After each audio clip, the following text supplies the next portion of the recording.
Hello નમસ્કાર સળ F વતી હું રામભાઈ તમારું સ્વાગત કરું છું. લઈએ કપાસ કોટન કોમોડિટીની આપણે માહિતી. તે પહેલા જે ખેડૂત મિત્રો નવા હોય છે ચેનલને સબસ્ક્રાઇબ કરી બીજા ખેડૂતોના ભાગ તમે શેર કરી શકો છો વોટ્સઅપ ગ્રુપ અને ફેસબુક દ્વારા. એક્ટિવ રહેશો તો ફાયદામાં રહેશો એવા સૂત્ર સાથે છે આપણે ભાગની શરૂઆત કરીએ.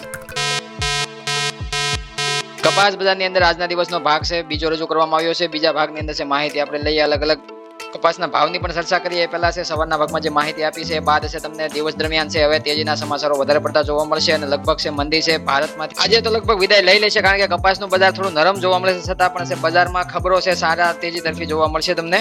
કારણ કે નિકાસની ચર્ચા આપણે 22 લાખ ગાંસડી છે આયાતની ચર્ચા જ્યારે કરી ત્યારે કહ્યું હતું કે આયાત ઘટીને જોવા મળશે અને દેશની અંદર છે આ વર્ષે છે નિકાસ 22 લાખ ઉપર છે આપણે જોવા મળશે અને એ પ્રમાણે છે ઘણી બધી સંસ્થાઓ 20 લાખ ગાંસડી સુધી છે નિકાસ વધી શકે એવી જે જાહેરાતો કરતી હતી. એ પહેલા છે આપણે 22 લાખ ગાંસડી ઉપરની નિકાસની ધારણા મૂકી હતી અને એ પ્રમાણે નિકાસ છે આ વર્ષે છે આપણે પૂરી થતી જોવા મળે છે અને લગભગ હવેના રિપોર્ટમાં 25 લાખ ગાંસડી સુધી છે આપણને અત્યારે સંસ્થાઓના અંદાજ જોવા મળે છે કે નિકાસ વધી શકે છે અને આયાતની અંદર છે 22 લાખ ગાંસડીથી ઘટાડો થઈને 14 લાખ ગાંસડીથી નીચે પણ આયાત છે રહી શકે છે. કારણ કે આયાતની સવારના ભાગમાં જ આપણે ચર્ચા કરી કે વિદેશથી અહીંયા લાવવું છે ઘણું બધું રૂ મોંઘું થઈ શકે છે અને એ માટે છે આયાત છે ઘટી શકે છે. અને એ પહેલા આપણે કપાસ ભાવની ચર્ચા કરીએ તો કપાસના ભાવ છે આજે છે જનરલ કેટેગરીમાં આપણે જોવા મળે છે 1300 રૂપિયાથી લઈ અને 1450-55 રૂપિયા સુધી છે આપણે જનરલ કેટેગરીમાં સારા માલમાં સારી ક્વોલિટીમાં સારા ભાવ, નબળી ક્વોલિટીમાં નબળા ભાવ. પણ એકંદરે માહોલ છે થોડોક આપણે જનરલ કેટેગરીમાં છે 10, 15 કે 20 રૂપિયા સુધીનો દબાણમાં જોવા મળી શકે છે. કારણ કે થોડીક આપણને એક સાથે તેજી બાદ છે થોડીક આપણે નરમી એટલે દબાણ જોવા મળતું હોય બજારની અંદર ને થોડું વેચવાલી જે બીકના કારણે છે કાલે આપણે સવારના ભાગમાં જે રિપોર્ટની અંદર કહ્યું એમ કાલે છે થોડી વેચવાલી ગુજરાત રાજ્યભરની અંદર વધેલી જોવા મળી હતી. એના લીધે થોડુંક દબાણ છે આવતું હોય બજારની અંદર. અને A1 સારી સુપર 4G ક્વોલિટી સારા ઉતારાવાળા કપાસની આપણે ચર્ચા કરીએ તો એમાં દબાણની જરૂર નથી, પણ માત્ર વેચવાલી અને થોડુંક છે આપણને વિદેશ વેદાના અસરના કારણે છે થોડુંક દબાણ જોવા મળતું હોય અને થોડીક નેગેટિવ અફવાઓ અને થોડીક છે મંદી તરફીની જે ખબરોના કારણે છે ખેડૂતો અમુક છે ચિંતામાં આવીને વેચાણ કરતા હોય છે. પણ જોઈએ એકંદરે તો ભાવની અંદર હાજર બજારમાં રૂના ભાવ છે આપણને વધારે પડતા છે 61,000 થી 61,200 રૂપિયા સુધી છે ગુજરાત શંકર ગાંસડીની અંદર જોવા મળે છે. એમાં કોઈ ઘટાડો જોવા નથી મળતો, એના લીધે છે બજારની અંદર સારી ક્વોલિટીમાં દબાણ ન હોવું જોઈએ, પણ એકંદરે દબાણ આપણને જોવા મળે છે. એનું માત્ર કારણ છે નેગેટિવ અફવાઓ અને જોઈએ તો ચિંતામાં આવીને ખેડૂતો વેચવાલી કરી રહ્યા હોય અમુક વિસ્તારોમાં.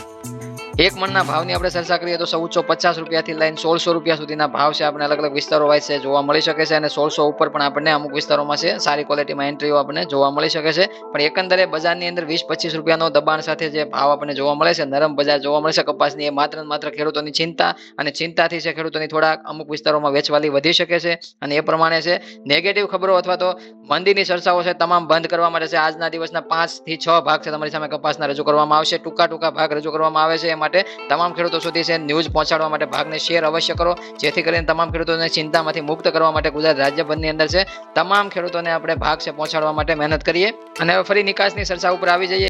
એક્સક્લુઝિવ માહિતીમાં આપણે સમજીએ કપાસમાં ફેબ્રુઆરીના અંત તક છે હાલ માર્ચની આજે શરૂઆત થઈ છે, પ્રથમ દિવસ માર્ચનો છે. તો અત્યાર સુધીમાં હાલ છે ભારતીય ભાવ છે આપણે ઓછા જોવા મળતા હતા, એના લીધે કપાસમાં છે ચાઇના દ્વારા એટલે કે ચીન, વિયેતનામ અને પાકિસ્તાન સુધી છે માંગ વધેલી જોવા મળે છે. આ ત્રણેય દેશોની અંદર છે આપણે માંગ છે ભારતમાંથી અત્યારે હાલ છે નિકાસ વધારે પડતી જોવા મળી શકે છે અને ભારતમાંથી છે માંગ બનેલી છે. અને જોઈએ તો બાંગ્લાદેશની પણ છે માંગ અત્યારે છે ઘણી બધી બાંગ્લાદેશની માંગ જોવા મળે છે, પણ ત્યાં પેમેન્ટની થોડીક સમસ્યાઓનો અત્યારે હાલ છે અમારી પાસે સ્પિનિંગ મિલોનો એક સ્ટાફમાંથી અમે થોડું વધારે પડતું એમાં માહિતી લીધી છે, તો એમાં પેમેન્ટની થોડીક છે સમસ્યાઓ ઊભી થાય છે. બાંગ્લાદેશમાંથી માંગ સારી બનેલી છે, પણ અત્યારે હાલ જે નિકાસકારો છે આપણા દેશમાંથી જે નિકાસકારો હોય છે એ નિકાસ કરવા માટે છે બાંગ્લાદેશમાં છે પેમેન્ટની થોડીક સમસ્યાઓ ઉકેલવા માટે છે અત્યારે પ્રોસેસ કરી રહ્યા છે. પણ બાંગ્લાદેશમાંથી આગામી સમયમાં પણ નિકાસ બાંગ્લાદેશમાં સારી થઈ શકે છે, કારણ કે માંગ બનેલી છે, થોડી સમસ્યાઓનું સમાધાન મળશે એટલે છે એક્સપોર્ટ આપણું વધી શકે છે. અને એ પ્રમાણે જોઈએ તો ચીન છે, વિયેતનામ છે, પાકિસ્તાનમાંથી પણ છે માંગ વધારે પડતી આગામી ટાઈમમાં જો ભાવની ઉપર દબાણ રહેશે તો વધારે પડતી જોવા મળશે. તો તમને આગળ પણ અમે કહ્યું હતું કે જો નિકાસની અંદર છે ઘટાડો ત્યારે થશે જ્યારે ભાવ છે તમને વધારે પડતા મળતા હશે. જો તમને વધારે પડતા ભાવ નહીં આપવામાં આવે